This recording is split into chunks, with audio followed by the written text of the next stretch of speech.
¿Nuclear o no nuclear? Esa es la cuestión. ¿Es la energía nuclear el enemigo de las energías renovables? ¿O es el amigo para destronar a las energías fósiles? Charlamos sobre el presente y el futuro de la energía nuclear y toda su cadena de valor. Bienvenidos amantes del subsuelo, bienvenidos a Charlando de Minas, el podcast en español para aprender e invertir en el mundo de los recursos naturales. Bienvenidos a un nuevo capítulo de Charlando de Minas, el único podcast en español dedicado a la inversión minera. Vamos a iniciar un nuevo ciclo dedicado al uranio y a la energía nuclear con una entrevista que me hace especial ilusión.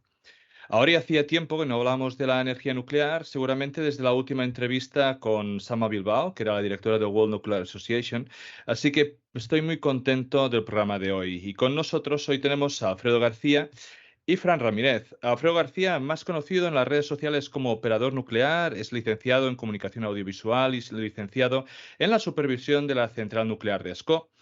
Es divulgador de temas energéticos y ha publicado 2 libros, La energía nuclear salvará el mundo y Geoestrategia de la bombilla.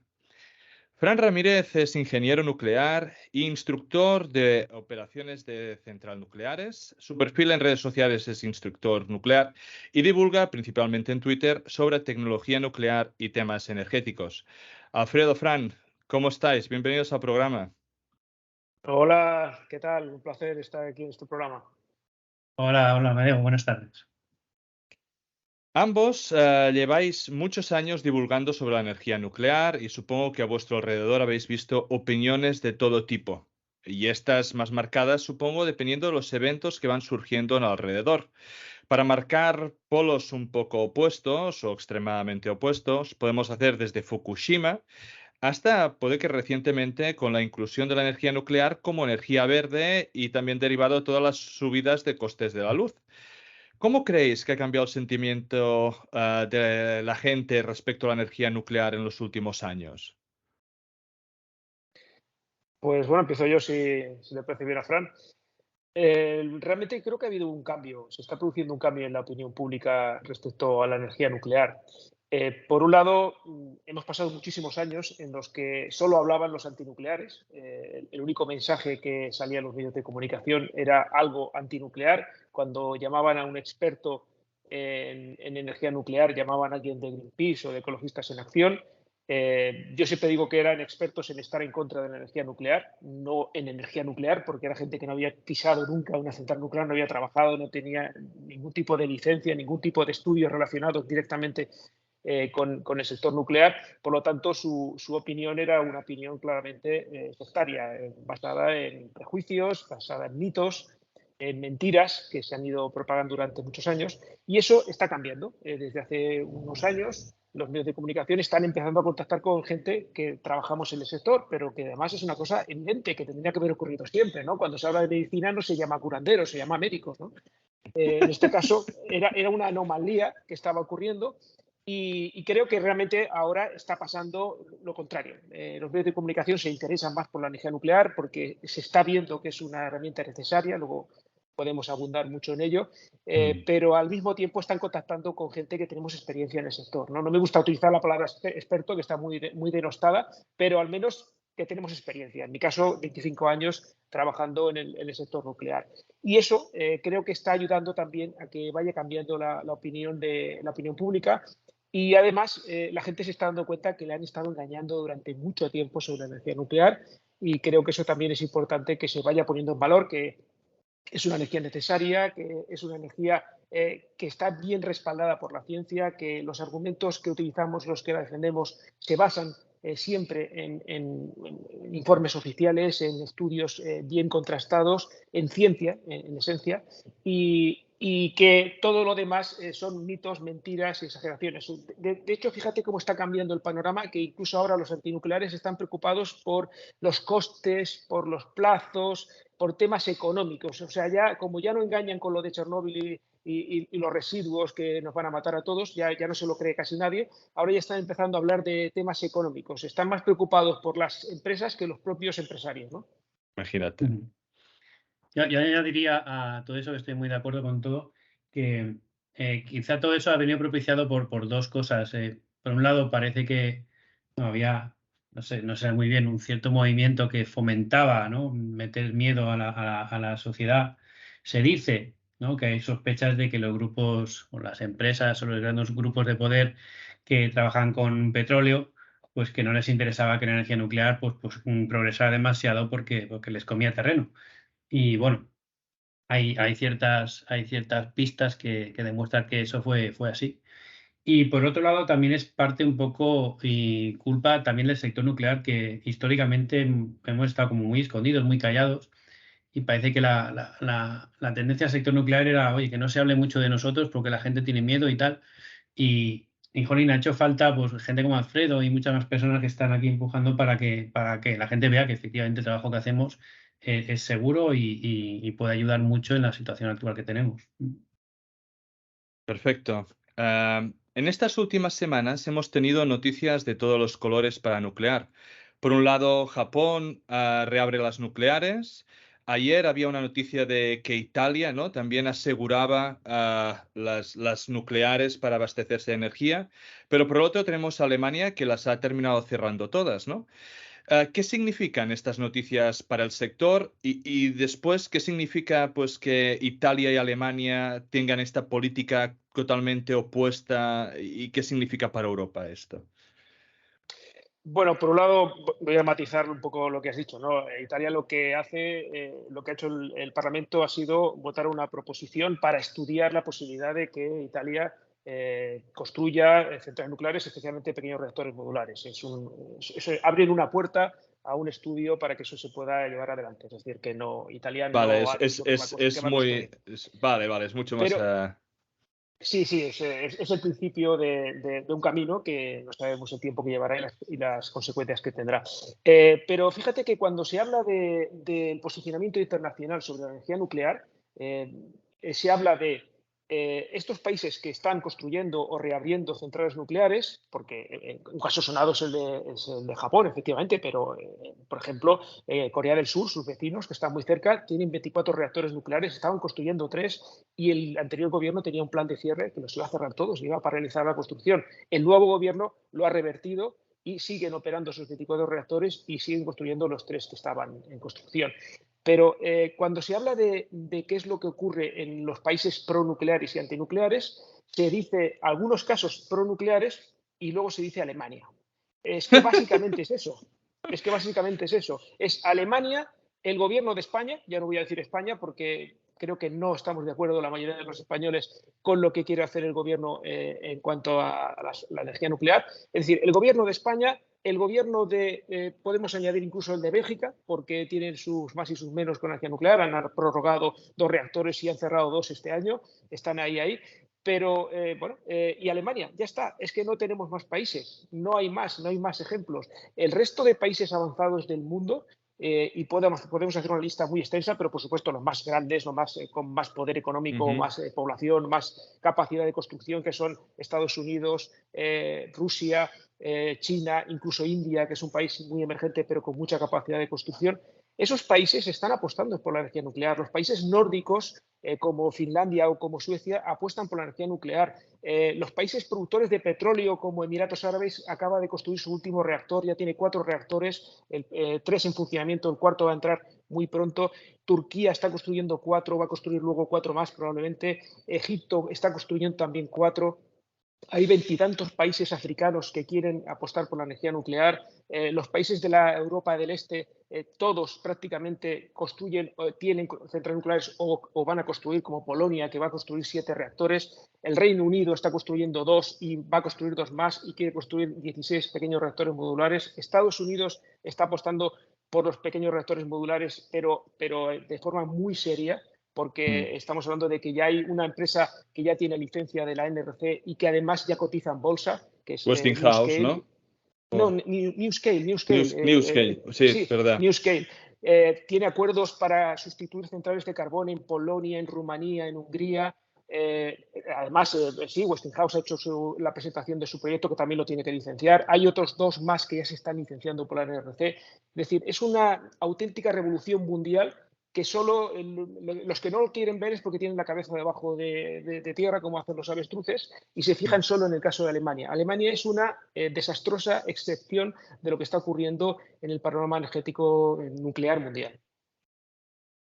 Obviamente parece que son países, tanto Alemania como España, que en el que prima la agenda política para conseguir votos ¿no? que creen que están secundando la opinión de la mayoría de la sociedad, y el resto de países son los que priman pues la estrategia energética, y no solo energética, sino que es estrategia en muchos otros sentidos, como explica Alfredo en su libro de estrategia de la bombilla, ¿no? La estrategia de la bombilla tiene muchas cosas detrás, no solo es con qué produzco energía, ¿no? Una de las preguntas que os iba a hacer, muy relacionadas un poco con lo que pasa en este país, ¿no? Es, siempre le estamos poniendo caducidad a las centrales nucleares, ¿no? Ahora creo que es, no sé si es en 10 años o en 15 años. Y siempre se termina prorrogando esa fecha de caducidad. Pero lo que le llega a la sociedad es que, digamos, algo que tiene una fecha y que por lo tanto da la sensación de que está obsoleto, se le prorroga la vida y eso implica que es menos seguro, que que no produce la energía igual, etc., etc., ¿no? Entonces, esa es la sensación que termina transmitiendo a la población general. Un reactor como los de ASCO que trabajáis, ¿cuántos años realmente pueden estar trabajando? Porque esto de ponerle siempre fechas a las cosas, cuando es mucho antes de las fechas reales, ¿no? Es como debería ser, ¿no? Bueno, yo creo que aquí es que se mezclan varios conceptos. Primero, hay una fecha que sonará a todo el mundo, que son los famosos 40 años de vida de diseño de una central nuclear. Esta fecha no es una fecha de caducidad, es decir, que no significa que la central ya tenga que parar a los 40 años, sino que es una fecha mínima de funcionamiento para garantizar la inversión, porque claro, construir una central nuclear cuesta mucho dinero y no puede estar funcionando 5 o 10 años porque no sería rentable económicamente. Entonces se diseña para que como mínimo funcione con seguridad y confiabilidad durante 40 años. Eso no significa que pueda funcionar muchísimos años más, dependiendo de cómo se ha estado manteniendo esa central nuclear y cómo se ha estado revisando. Cuando se habla de plazos más cortos, 10 años aproximadamente, son el tiempo que da el Consejo de Seguridad Nuclear cuando va renovando la licencia. Eso son fechas independientes, es decir, el Consejo de Seguridad Nuclear revisa la seguridad de las centrales nucleares y autoriza para que tengan licencia como para 10 años más, siempre y cuando no pase nada que evite que les obligue a cerrar, ¿no? por motivos de seguridad. Pero son procesos diferentes. En cuanto a la fecha, ¿por qué se habla de esas fechas y por qué se utiliza como argumento? Pues simplemente porque es útil, porque traslada a la población la idea de que esa central ya está obsoleta y no funciona. Mira, el otro día me preguntaron sobre ese tema en una conferencia y le dije a la persona que me preguntaba que si había ido a un hospital que hay aquí en Tarragona, que es un hospital que tiene más de 100 años. Y me dijo que sí, que había ido. Y le dije, bueno, ¿no te da miedo? Es un hospital de más de 40 años, ¿no? O sea, tiene 40, tiene más de 100 años, es un hospital muy viejo. Y me dijo, hombre, ya, pero es que dentro del hospital hay médicos jóvenes de todas las edades, pero sobre todo no tienen 80, 90 o 100 años los médicos, son jóvenes, están bien preparados, utilizan equipos de última tecnología, van renovando los equipos. Digo, pues exactamente igual que una central nuclear.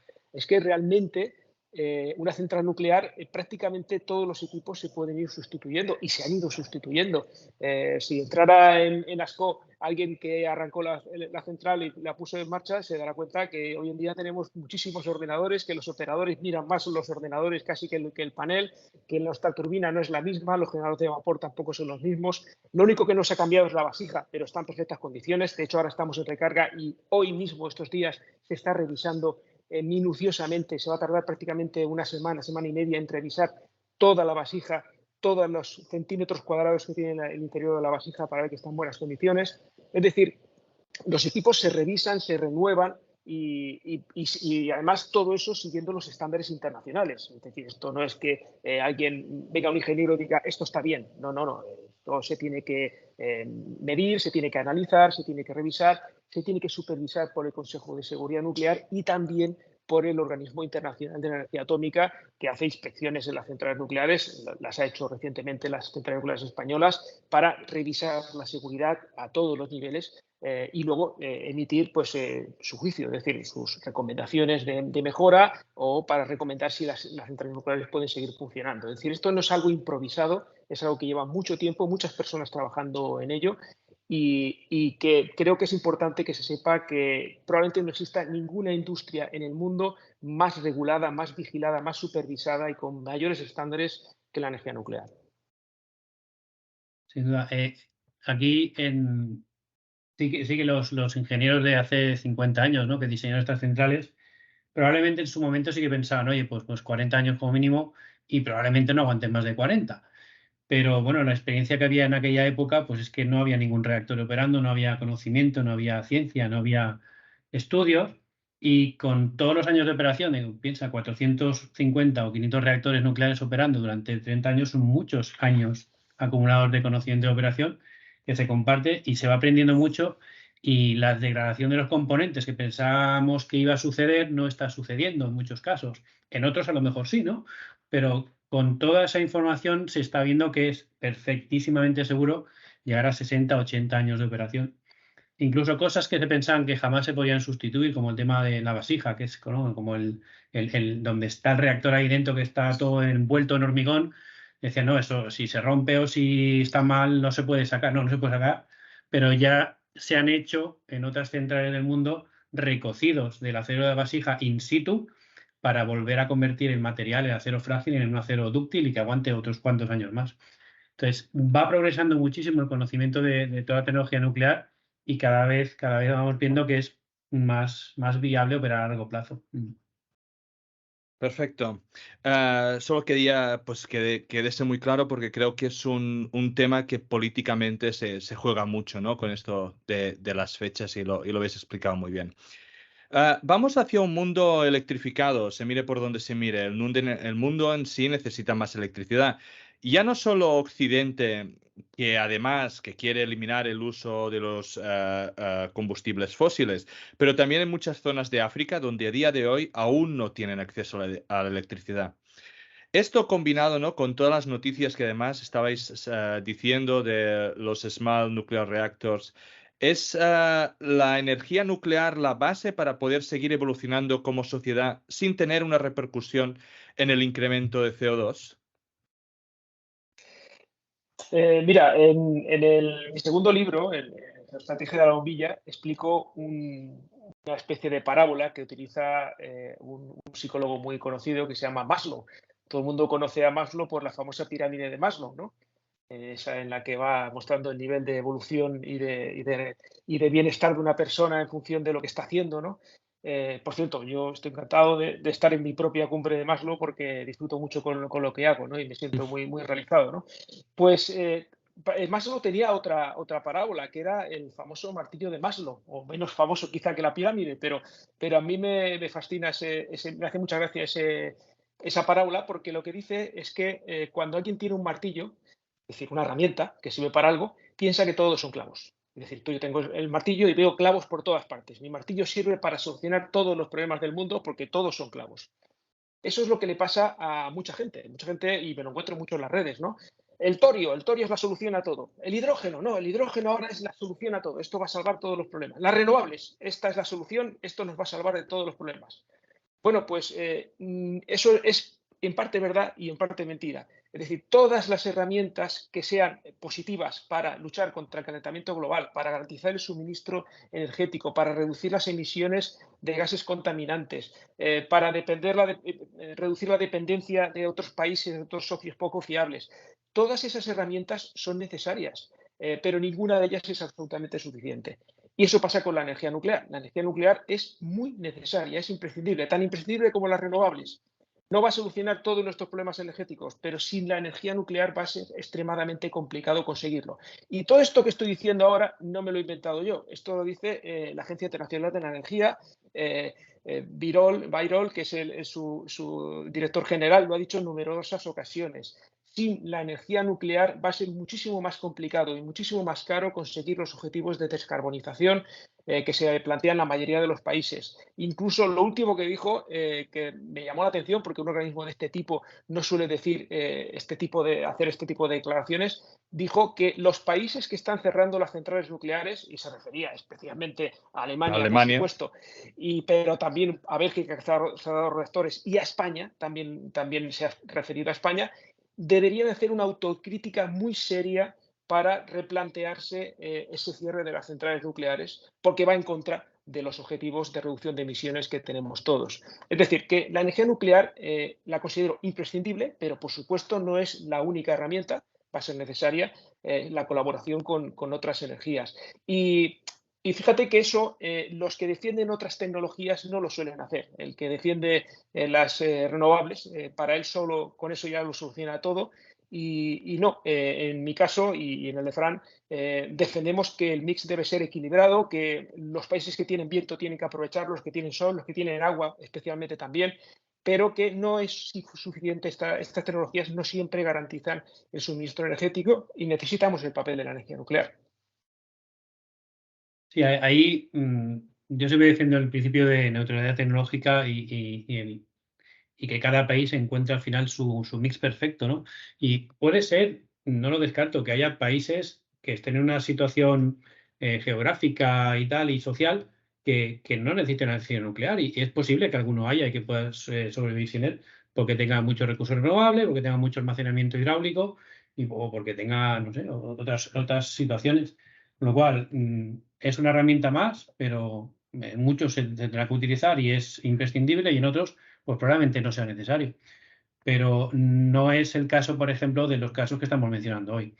Yo creo firmemente que tanto Alemania como Bélgica como España están en una situación que la necesitan sí o sí. ¿Habrá otros que quizá no? Pues sí, probablemente. Hay países que ahora mismo están rozando el 100% renovable sin nuclear y sin petróleo, porque tienen una cantidad de recurso hídrico brutal.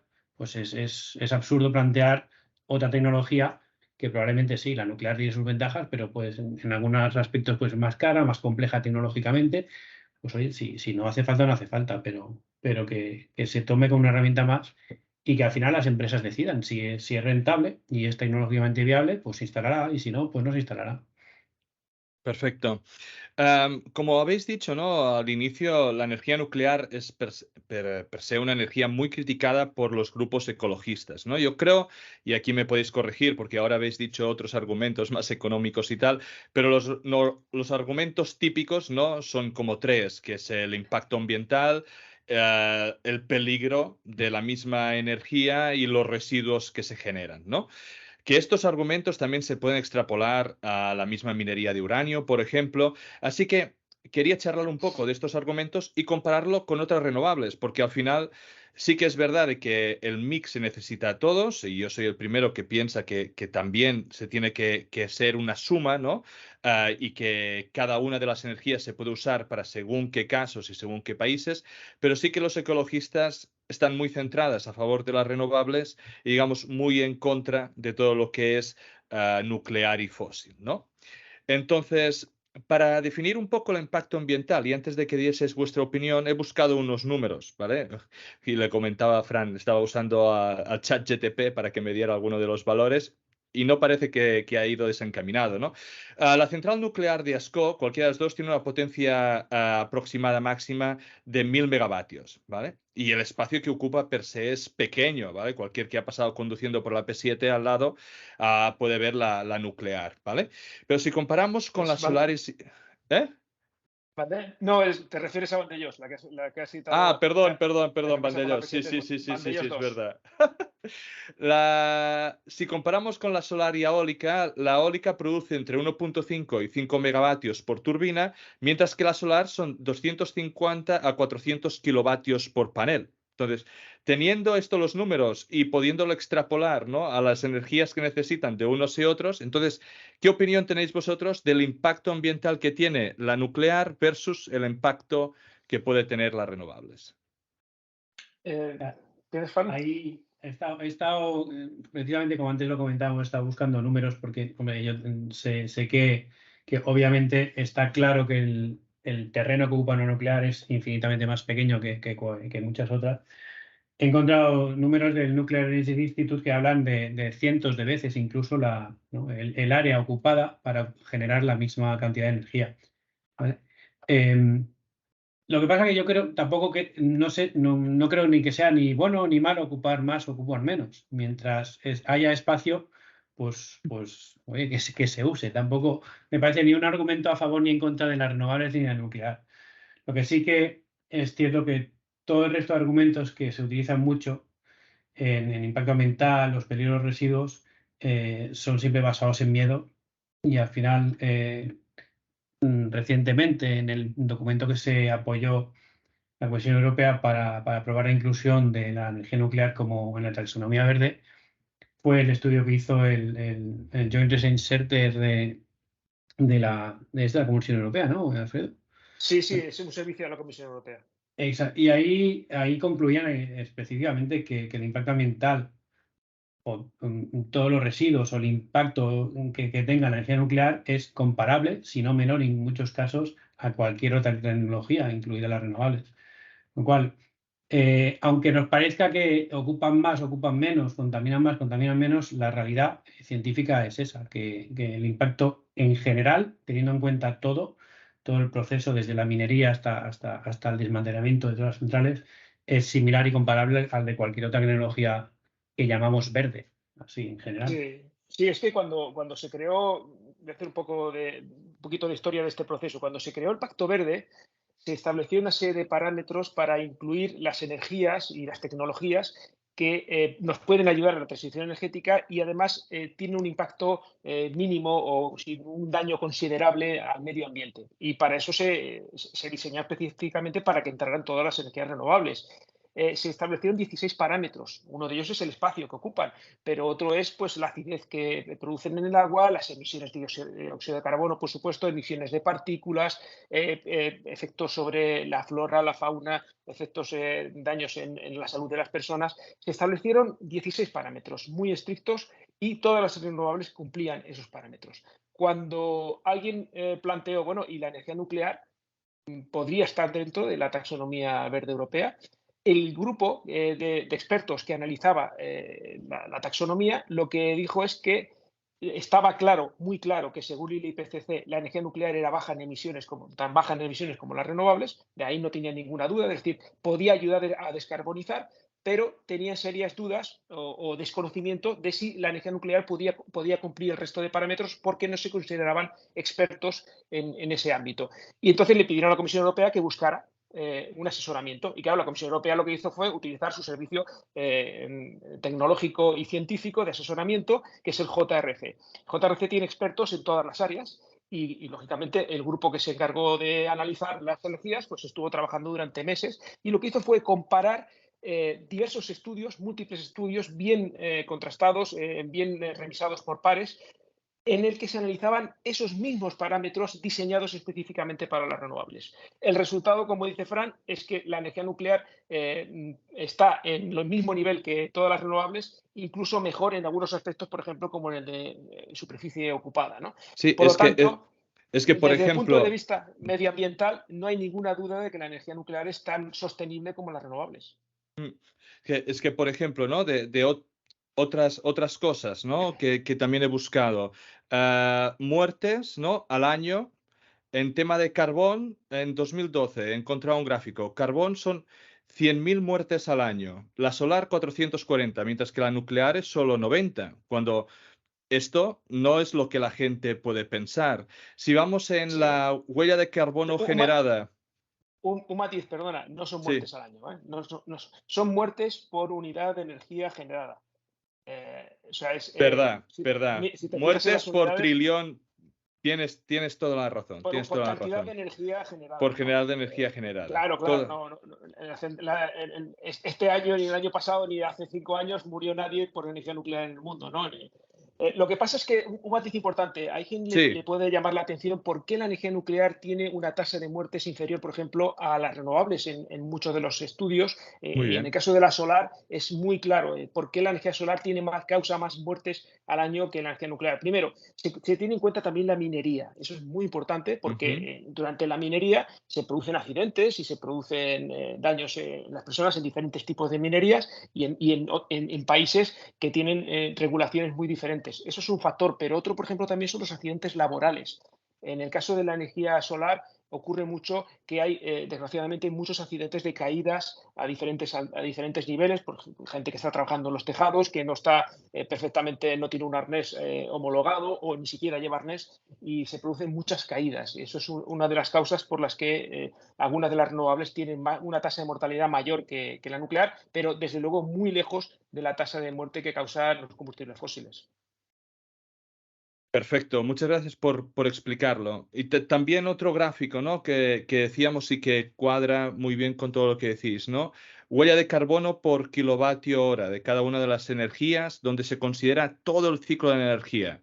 Ah, la nuclear es que es más pequeña que solar y eólica. La nuclear tiene 12 gramos de CO2 equivalente, mientras que la solar tiene 27. Y ya si nos vamos el carbón, evidentemente 820. Y recordemos que se estaba quemando carbón cuando teníamos todo el problema con Rusia, donde no había manera de conseguir energía, se fue tirando por carbono y allí nadie decía nada. Entonces, yo una de las cosas que me pregunto a veces es ¿por qué hay tanta mala fama? Digamos, no todos los índices que vamos mirando, y también podemos ir a índices de residuos o lo que fuera, es que la nuclear se encuentra en el mismo saco que se encuentran las renovables y en parámetro por parámetro podríamos decir que hasta son mejores. Y en cambio se la mete en el mismo saco que las fósiles o que el carbón cuando generan muchos más residuos o mucho más contaminantes, generan muchas más muertes por de esto. No sé si la respuesta es un poco lo que ha dicho Fran anteriormente de toda la industria fósil que ya se ha encargado de hacer mala publicidad o si es simplemente tema de sensacionalismo. No, no sé qué opinión tenéis. Pues bueno, yo abundando lo que dice Fran, mira, yo es mi percepción, en este caso estoy hablando exclusivamente de mi opinión, es mi análisis. Estar en contra de algo que produce miedo a las personas, lo que hace es proporcionar beneficios de alguna forma, ¿no? Y eso yo lo he separado en tres tipos de beneficios. Por un lado, el beneficio electoral, es decir, que si tú eres un político y quieres ganar votos, tienes que decir a la gente que te opones a algo que a la gente le da miedo, ¿no? Si tú te opones a la COVID y a que a la gente muera por una pandemia, pues tú vas a poner todos los medios para intentar que la gente se salve y eso te va a hacer un héroe y va a hacer que la gente te vote. Y además me parece muy bien, es decir, es tu trabajo. Te tienes que dedicar a que la gente no tenga miedo a las enfermedades porque luchas contra esas enfermedades y pones los medios. Pero claro, si te opones a una tecnología que la gente tiene miedo, eso va a proporcionarte también votos. Y eso lo han hecho muchos partidos políticos a lo largo de la historia. En España, especialmente, lo han hecho los partidos de izquierda. En otros países lo han hecho partidos de izquierda y de derechas. Merkel era de derechas, evidentemente. Pero al final, estar en contra de algo que da miedo a la gente te proporciona votos. Que luego esto tenga como repercusión que más carbón, bueno, pero eso parece que no les importa tanto, ¿no? Pero de entrada eso les da votos y eso les hace ganar adeptos. No hace mucho hablé con un importante político de la derecha me preguntó eso, me preguntó, ¿qué opinas? ¿Opinas que es lo que estamos haciendo los políticos con la energía nuclear en España? Y le dije precisamente más o menos esto, le dije, mi opinión es que estar en contra de la energía nuclear ha proporcionado votos en España y estar a favor los ha restado. Y por eso unos han tenido una actitud muy guerrera contra la energía nuclear y otros os habéis estado muy callados porque teníais miedo a perder votos. Y me dijo, pues lo has clavado, porque eso es lo que realmente nos ha pasado, ¿no? O sea, ellos mismos lo reconocen. Eso por un lado, votos. Por otro, dinero. claro, si tú tienes una tecnología rival de la energía nuclear, lo que te interesa es hablar mal de la energía nuclear porque entonces tu tecnología sigue adelante y tiene más capacidad de desarrollo. Y el mayor enemigo de la energía nuclear, desde el punto de vista tecnológico y económico, es el gas natural. Y no lo digo yo, lo dice la evidencia. Donde han cerrado centrales nucleares se ha quemado más gas natural, excepto en Alemania, que como no tenían gas natural, lo que han hecho ha sido quemar más carbón también, ¿no? Pero en el resto de países, en el resto de lugares, en Estados Unidos, cuando han cerrado centrales nucleares, en el estado de Nueva York han cerrado varios reactores recientemente, se ha aumentado el consumo de gas. En Bélgica ha aumentado el consumo de gas. En todos los sitios que ocurre eso, el rival no son las renovables, sino el gas natural. Entonces, ahí piensa, cuando alguien sale beneficiado con algo, Claro. piensa que es bastante sospechoso, ¿no? Que es lo que decía Fran, de que haya habido intereses que hayan fomentado esa posición a la energía nuclear de algunos partidos y de algunas posiciones. Eso por un lado. Fíjate, ya llevamos dos intereses. Otro interés. Estoy convencido de que las organizaciones ecologistas que se han opuesto a la energía nuclear lo han hecho esencialmente para conseguir adeptos.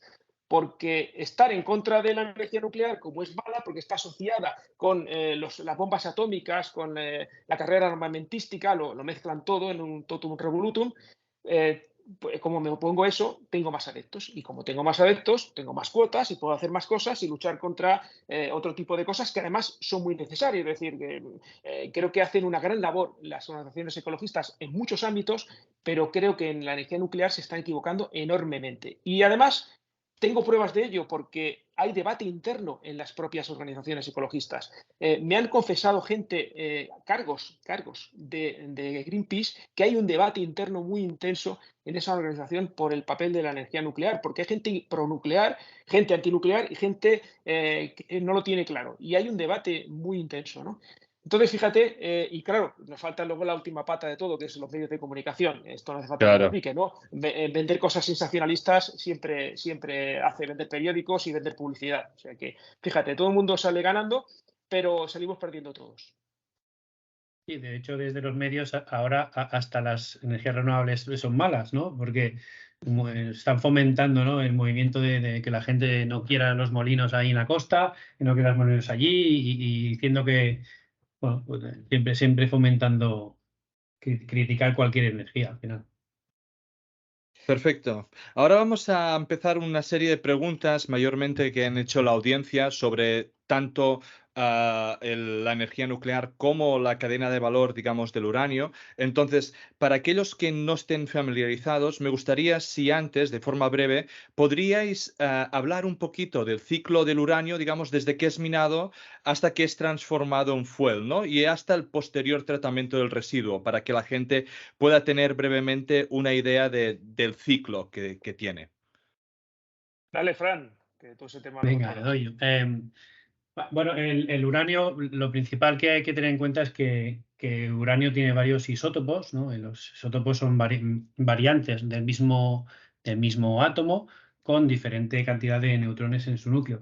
Y no todos los isótopos sirven para poder provocar reacciones de fisión. Entonces, el más útil, el que es más sencillo de fisionar, es el uranio 235, aunque hay otros que también se podrían llegar a fisionar en algunas condiciones. Entonces, este uranio 235 es radiactivo, es lo que significa que se va descomponiendo, se va desintegrando y va desapareciendo y va desintegrándose en otro elemento estable, con lo cual cada vez hay menos. Aunque en origen había mucho, pues ahora la proporción de uranio 235 que encontramos en la naturaleza es muy bajita.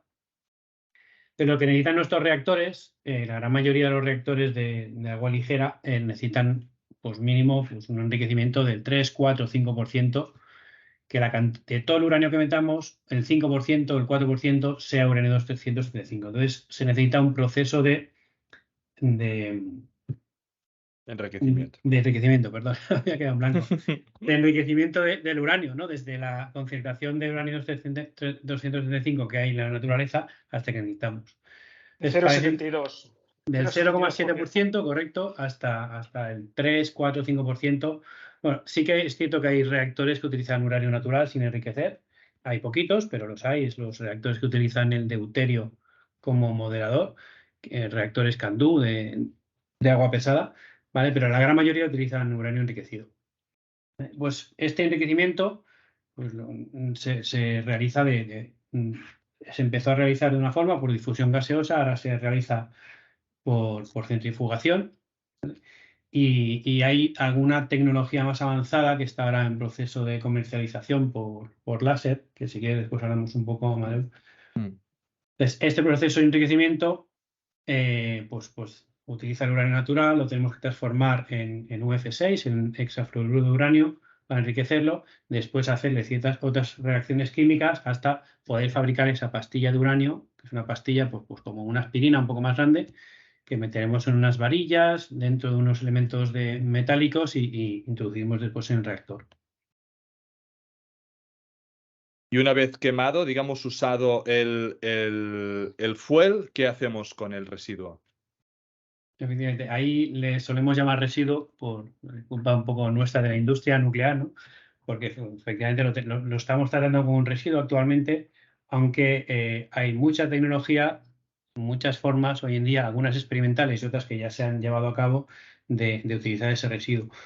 Ese residuo actualmente hay dos vías, o tratarlo como residuo y gestionarlo definitivamente, o mantenerlo guardado como un potencial combustible en el futuro.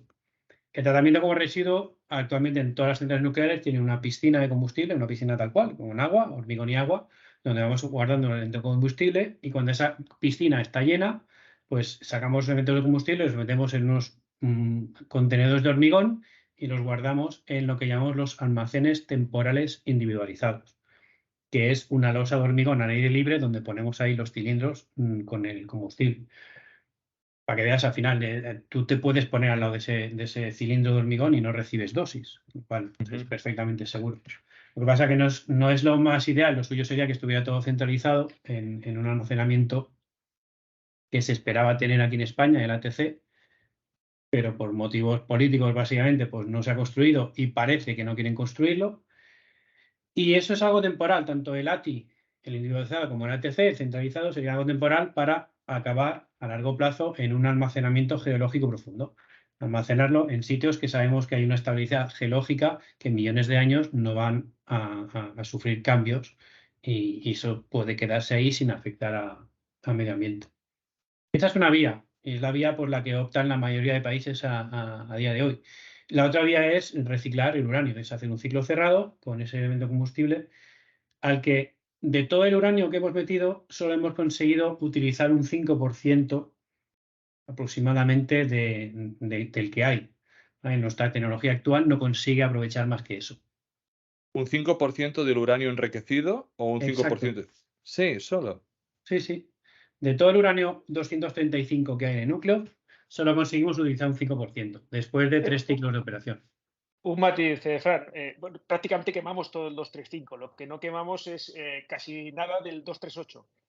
Bueno, sí, vale, cierto, correcto. Sí, sí, digo, a veces nos confundimos. Sí, o sea, tú tienes un enriquecimiento, pasas del 0,7 al 4 o 5%, y en un reactor fisionas durante 3 ciclos de año y medio, es decir, 4 años y medio, fisionas casi todo el uranio 235 y una pequeña parte del uranio 238 que captura neutrones y se convierte en plutonio 239, que también lo fisionas. Pero al final, la conclusión es que extraes aproximadamente el 5% de la energía del combustible, porque el resto de la energía está en el uranio 238 y parte de plutonio que se ha generado que no lo has utilizado. Es decir, que estamos llamando residuo a algo del que solo le hemos extraído el 5% de la energía que tiene potencial. Realmente, cuando tú compras algo en el supermercado y gastas el 5%, llamarle residuo a lo que te queda es un despropósito, ¿no? Existiendo tecnología para aprovecharlo, porque, como decía Frank, ya hay reactores que tienen esa capacidad. Hay un reactor en Rusia que está funcionando de esa manera y está funcionando de forma comercial desde el año 2016. Decías que ASCO tiene 1000 megavatios, un poco más, 1040, 1035, 1040 megavatios. Este reactor tiene 800 megavatios, es decir, que no es un reactor de juguete ni es experimental, está conectado a la red eléctrica de Rusia, ¿no?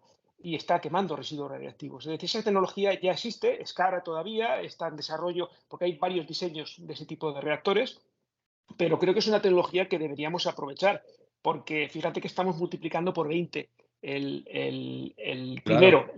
la capacidad de extraer energía de un elemento del uranio, pero al mismo tiempo estamos multiplicando por 20 o en este caso 19 veces más la cantidad de energía de extraer de los residuos que ya tenemos, es decir, que es un recurso que Exacto. tenemos almacenado.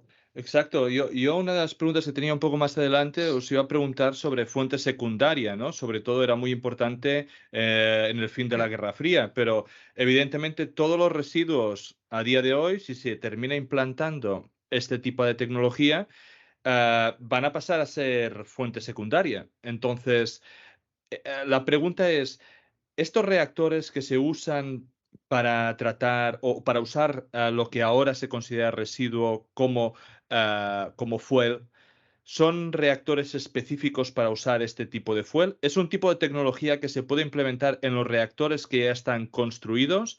Y la siguiente es los reactores, sino que se están construyendo, ¿de qué tipo son, no? Mira, hay 4 generaciones de reactores nucleares. La primera generación fueron los pioneros, los primeros reactores, años 50, años 60. Eran reactores, lógicamente, una tecnología incipiente.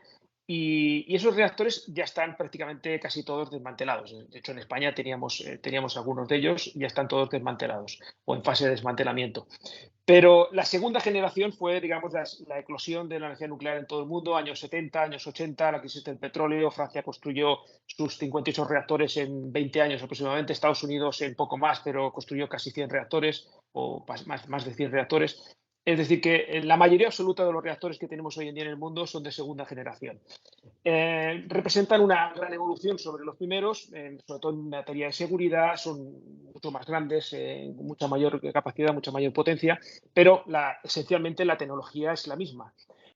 Pero luego vamos a la tercera generación. La tercera generación se está construyendo desde el siglo XX, aproximadamente empezó a desarrollarse en los años 90, y todos los reactores que se construyen hoy en día son de tercera generación. Se les llama reactores evolucionados o evolucionarios, porque es una evolución también de los de segunda generación, con muchas mejoras de seguridad, que son medidas de seguridad que han ido incorporando los reactores de segunda generación, pero estos ya las llevan de serie. Mucha seguridad pasiva, que no pasiva en el sentido de no necesitar alimentación eléctrica, que se basa en leyes físicas que nadie va a poner en duda, como la ley de la gravedad, por ejemplo, o las diferencias de presiones, que eso funciona siempre. Cuando en un sitio hay más presión que en el otro, pues hay un movimiento de masa de un lugar al otro. Es decir, estos principios físicos que no necesita que alguien toque un botón, sino que funcionan porque sí, porque así funciona la naturaleza. Eso está implementado en estos reactores de tercera generación que se construyen ahora en el mundo. Estamos hablando de que se construyen aproximadamente más de 60, en torno a 60 Ujú. reactores simultáneamente. De ellos, China 24, 23, 24 tiene siempre en construcción en ventana rodante. Bueno, esos son los de tercera generación. ¿Cuáles son los de cuarta generación? Los de cuarta generación son reactores que se llaman revolucionarios. Ya no es una evolución, sino una revolución. ¿Por qué? Porque la base del funcionamiento de estos reactores es que tienen la capacidad de reciclar residuos radiactivos y de aprovechar cerca del 100% de la energía del combustible. Es decir, que no solo utilizan el uranio 235, sino que utilizan también el uranio 238. Además de poder utilizar torio, algunos de ellos, que es un elemento químico que no es fisionable Sí. directamente, pero que se puede convertir en uranio también fisionable en los mismos reactores. Estos reactores se utilizan otro tipo de tecnología, es fisión también, pero los neutrones no se moderan, no se les reduce la velocidad, sino que son neutrones rápidos.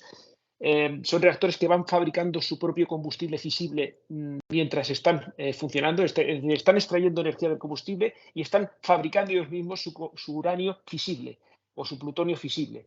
Eso que hace, que he comentado antes, que los reactores como el ESCO produce algo de plutonio, ese plutonio se convierte Mm. en, se fisiona, pues esto lo está haciendo constantemente este tipo de reactores. Hay 6 tipos de diseño, luego cada uno con sus variantes. Uno de ellos, por ejemplo, es el de Bill Gates, que ya tiene financiación para construir el primer prototipo en Estados Unidos.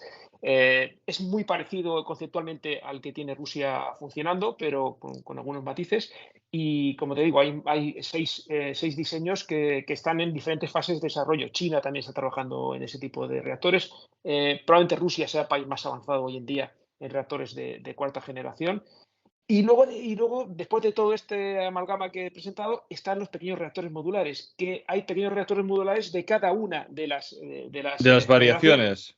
Oh, generaciones. Los reactores que tienen los submarinos y los portaaviones y los rompehielos nucleares son generalmente de segunda generación, la mayoría de ellos. Pero ya se están desarrollando, la mayoría de los nuevos que se están desarrollando, como eso que he comentado antes en Estados Unidos, de la NuScale o el de Westinghouse, ya son de tercera generación, e incluso hay varios en diseño ya de cuarta generación. Es decir, que hay una auténtica revolución en ese sentido. ¿Y cuándo tardaremos en que estos de cuarta generación que estabas explicando sean generalizados o ya se empiecen a implementar de forma general como ahora está pasando los de tercera? Yo creo que habrá que esperar a la década de los 30, es decir, que es un proceso todavía que lleva tiempo porque estos reactores están todavía en una fase muy preliminar. Sí, sí que es verdad que hace muchos años que se está trabajando con ellos, pero se le había dado prioridad a los otros reactores porque la extracción del uranio es relativamente sencilla, porque hay una Mucha. gran abundancia, hay mucha abundancia de uranio y la inversión en esa tecnología ya estaba hecha, con lo cual hacer una inversión en una tecnología nueva quizás no tenía tanto sentido, pero en el contexto que estamos actualmente, en el que va a ser necesaria más energía nuclear, vamos a tener que construir más centrales nucleares y que además ha ido avanzando la tecnología, evidentemente, creo que vamos a ver reactores de cuarta generación de forma comercial a lo largo de la década de los 30. Lo mismo con los pequeños reactores modulares. Llevan un proceso también de licenciamiento, porque lógicamente tú no puedes decidir construir un reactor nuclear si no tienes una licencia del organismo regulador de tu país. Ese proceso ya está empezado, como te digo, hay un reactor con licencia de la NRC de Ujú. Estados Unidos, pero hay 3 o 4 más en licencia. En el Reino Unido también están licenciando el de Rolls-Royce. Sí. Yo espero ver ya pequeños reactores modulares a finales de esta década, de forma comercial, instalados en varios países. Hay más de 72 proyectos en todo el mundo. Esto no estamos hablando del típico garaje de Wisconsin, donde hay 4 chavales que están montando un reactor nuclear en el garaje de sus padres. No, estamos hablando de empresas muy serias, como hablamos de Rolls-Royce, el primer Sí, fabricante sí, mundial Bill Gates, sí, sí. de motores, Bill Gates, Westinghouse, Hitachi en Japón, Corea del Sur está trabajando también, Reino Unido. O sea, hay un desarrollo enorme, una inversión enorme para trabajar en pequeños reactores modulares y los usos son múltiples. No solo es para producir energía, también es para producir calor, para producir hidrógeno, para desalar, para transporte marítimo. Es decir, que los vamos a ver en muchos lugares.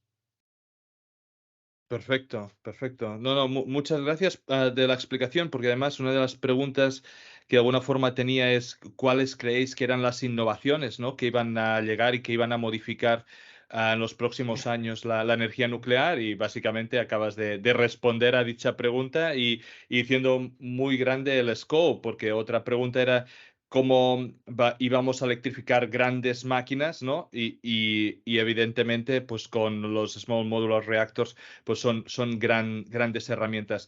Fran, antes estábamos hablando sobre el enriquecimiento de uranio, dijiste de que había nuevas tecnologías a base de láser. Sé que alguien me preguntó sobre Silex. No sé si sabes de esa tecnología, cuál es su estado y nos podrías explicar un poquito de esto. Bueno, no conozco mucho en profundidad, lo que sí que cuando empezó toda la industria del uranio, del enriquecimiento, desde hace muchos años se está investigando vías de enriquecimiento mediante láser. Y de las 3 principales vías que se exploraron, la única que hoy en día aguanta y parece que puede acabar desembocando en un producto comercial es la que llaman el Silex, ¿no? Y esa es la excitación de las moléculas de UFC y del hexafluoruro de uranio mediante láser. Entonces, se han hecho pruebas bastante fiables de laboratorio y tal, o en instalaciones más o menos grandes, y se ha visto pues, que parece ser bastante más eficiente que la separación por centrifugación ahora mismo, que los costes de construcción de esa planta de enriquecimiento también se anticipan, digo se anticipan porque no se ha construido todavía, pues más bajos que una planta de procesamiento de enriquecimiento actual. Y sí que hay una empresa, hay un consorcio de dos empresas, que es Silex y Cameco, que tienen ahora mismo pues como la patente o el registro de esa tecnología, y tenían preseleccionado un lugar para instalar esta planta, que es en Kentucky. Había una planta de enriquecimiento que cerró en 2013, y todos los tails de ese proceso de enriquecimiento por centrifugación, el UF6 no enriquecido, ¿cómo se dice en español? El depleted UF6, se lo han comprado a esta empresa y lo tienen allí, y la intención es, durante la década de 2020, querían construir esa planta. Entonces, bueno, como hay tanta incertidumbre, que sí, que no, la energía nuclear va, viene, no sé, pues lo tienen ahí un poquito parado, aunque parece que en los últimos meses, de hecho, Silex cotiza en bolsa, y sus cotizaciones pues están subiendo bastante últimamente. En los últimos meses, pues un poco incentivado por la crisis energética, la guerra de Ucrania, no comprarle combustible nuclear a Rusia y todo eso, parece que está incentivando que esta empresa pues empiece a moverse un poco más para construir esa planta. Pero ya parece que será tecnológicamente viable, pero comercialmente todavía no se ha construido ninguna. Es Perf- prometedor, pero hay que ver cómo arranca, cómo funciona y qué resultados da la primera planta. Perfecto, muchas gracias, Fran. Y ahora ya para terminar, tengo tres preguntitas muy, muy rápidas. La primera es, con la guerra de Ucrania, ¿no? Y teniendo en cuenta toda la geopolítica que ha habido alrededor, ¿cuál creéis que vosotros es el paso de toda esta cadena de valor que ha quedado más tocada? Pues yo creo que lo que ha quedado más tocado es la dependencia del gas natural, que al final es lo que está viendo todo el mundo. Y es una cosa que ya muchos habíamos anticipado, ¿no?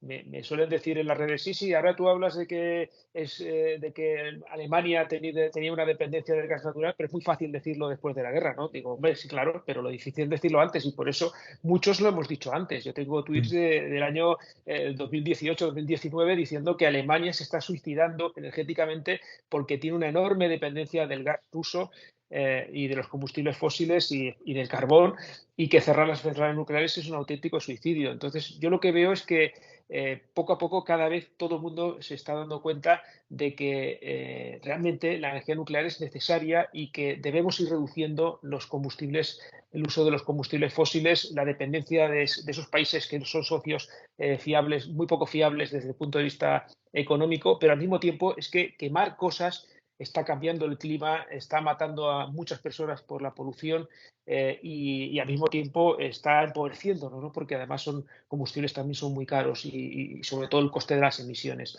Entonces, yo lo que veo es que la guerra de Ucrania está catalizando todo este cambio hacia en favor de la energía nuclear. Es decir, la energía nuclear creo que ha salido beneficiada de esta guerra de Ucrania. Es triste decirlo porque en una guerra pierde Sí, todo el mundo sí. porque es una desgracia para las personas que lo sufren en primera persona, pero para todos, porque es una desgracia para la humanidad, pero que también tiene una serie de repercusiones, una serie de efectos colaterales, y uno de ellos es que se ha puesto en valor la energía nuclear. O sea, desgraciadamente ha hecho falta una guerra para que muchos países y muchos ciudadanos se estén dando cuenta de que la dependencia del gas natural era un auténtico suicidio.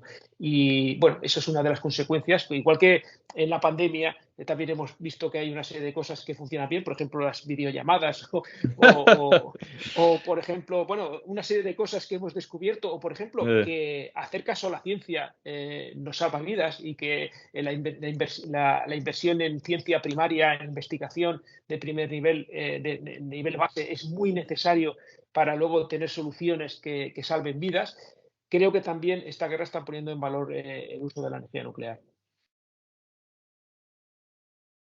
¿Algo que añadir, Fran? No, completamente de acuerdo. Completamente de acuerdo.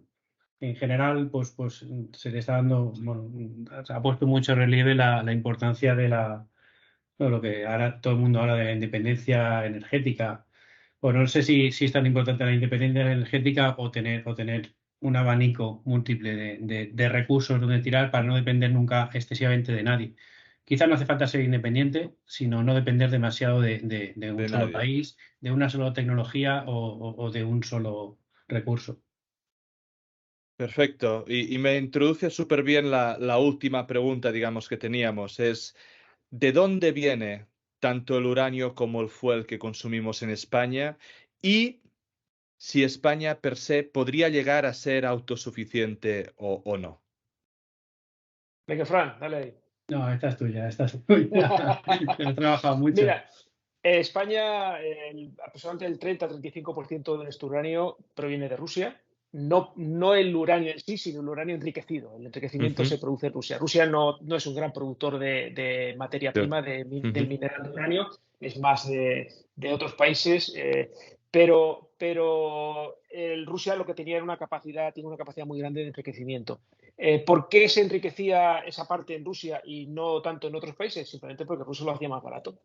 No es un tema de que lo hagan mejor ni que tengan una tecnología especial. Tienen la misma tecnología, pero lo hacían a un coste más bajo. Eso significa que sustituir ese uranio que viene de Rusia es relativamente fácil. Simplemente es hacerlo en otro sitio a un precio ligeramente mayor. Eso no representa un gran problema tampoco, porque el coste del combustible en una central nuclear depende de las fuentes, está entre el 5 y el 10% de todos los costes de producción. Es decir, que si aumenta un determinado tanto por ciento en los costes, no tiene una repercusión enorme, como por ejemplo puede tener el gas. El coste del gas es el 90% de los costes de producción de una central de gas.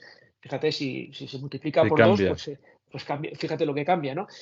Por eso también, en parte, la crisis que hemos tenido con los precios de la electricidad. Claro. Entonces, sustituir el uranio que viene de Rusia es relativamente sencillo. Relativamente sencillo, digamos, desde el punto de vista que se puede hacer, que hay capacidad de enriquecimiento en otros países, especialmente en Francia, pero también en Estados Unidos, en Canadá, y creo que eso se está moviendo de esa manera para poder hacerlo. De momento hay reservas para unos cuantos años, pero el mercado se está moviendo. Se están abriendo minas en otros lugares. Canadá ha abierto recientemente, hace unos meses, abrió una Sí. mina que tenía cerrada porque el precio era muy bajo, pero como el precio ha subido ahora, la han reabierto. Esa mina tiene más capacidad de extracción de uranio que toda Rusia, para que te hagas una idea.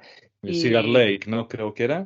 sí, sí, sí. Y entonces realmente existen muchas alternativas. Australia es el país que tiene más recursos de uranio del mundo, con diferencia, y también se están explotando y habrá más, es decir, tendrán más extracción.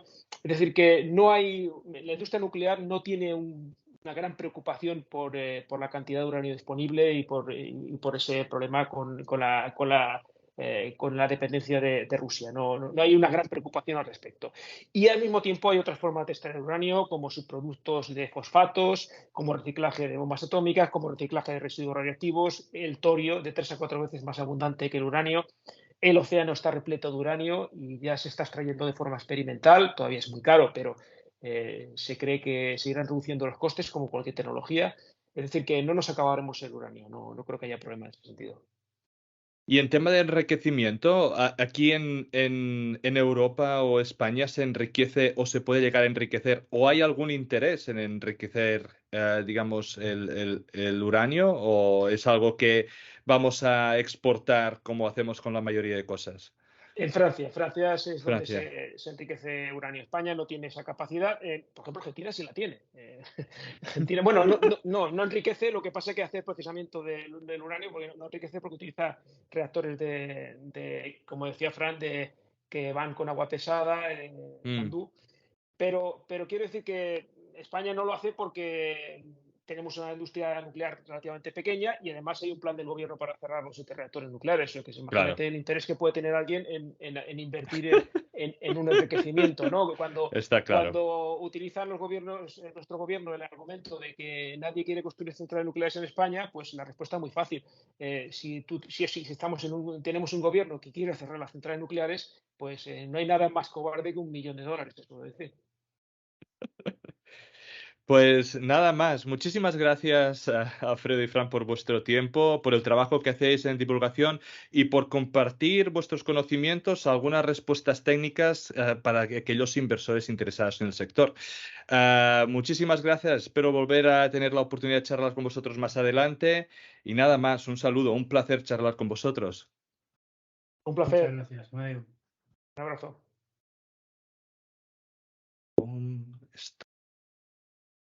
Descargo de responsabilidad. Cualquier contenido que aparece en Charlando de Minas no es una recomendación de inversión. Amadeu Bonet y cualquier invitado no son asesores de inversión. Nosotros podemos tener algún interés en las compañías mencionadas en esta publicación. Asume que podemos tener sesgos y que no somos imparciales. Este podcast no deja de ser un relato personal de mi camino para aprender en el mundo de la inversión de las materias primas. En este podcast vamos a intentar sacar contenido educativo, entrevistas con empresas y tesis de inversión para que juntos podamos aprender de este fascinante mundo del subsuelo. Si crees que el contenido vale la pena, por favor dale me gusta, suscríbete al canal y compártelo. Soy Amadeu Bonet, bienvenido a Charlando de Minas.